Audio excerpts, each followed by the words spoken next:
first.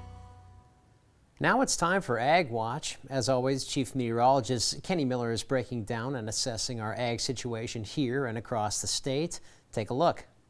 Ag Weather Watch on KX is sponsored by United Agronomy. Let's start off with our spring wheat update. Some early harvest of the spring wheat crop has taken place in our state, but most producers report harvest is still 1 to 2 weeks away from starting. At this point, only 1% of the state's crop has been harvested. 22% of the spring wheat is mature and 69% has begun to change color, putting crop progress very close to average overall. There have been some wetter weather over the past few days. Temperatures have been quite a bit cooler over the last few as well, which has impacted dry down of the crop in some areas. So it's a bit of a catch-22 right now as far as additional rain is concerned.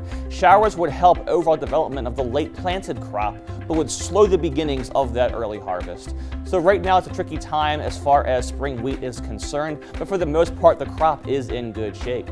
Taking a look at corn improvements over the course of the last week, progress has been made. Finally, corn silking was at 76% as of August 4th, which is still a bit behind the 86% from last year, but it is now near the 77% average.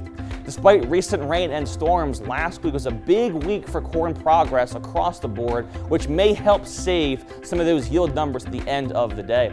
68% of the corn is rated in good or excellent condition, which is roughly a 10% jump in just 1 week.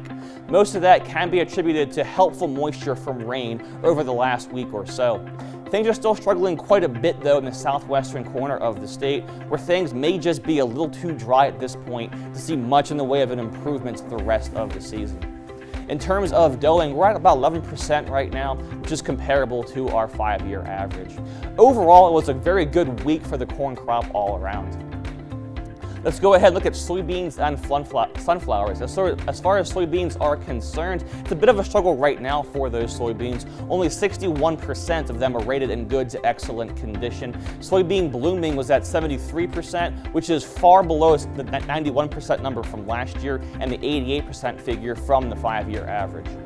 Overall, progress is struggling to keep up with where we'd like to be at this point in the summer for soybeans. As far as sunflowers are concerned, they're also struggling quite a bit. 70% are in good to excellent condition, which isn't so bad, but sunflower blooming is quite a bit where we'd like to be at this point in the season.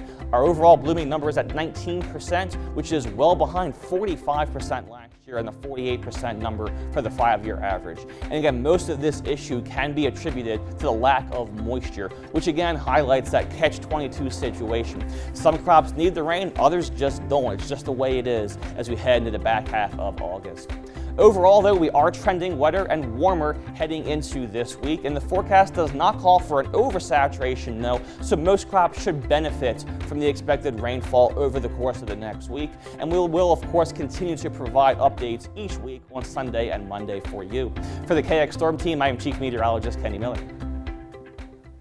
Be sure to tune in again next week. Kenny will be back in a bit with another look at that forecast. And plenty more coming up on KX News at 4. The summer games in Paris.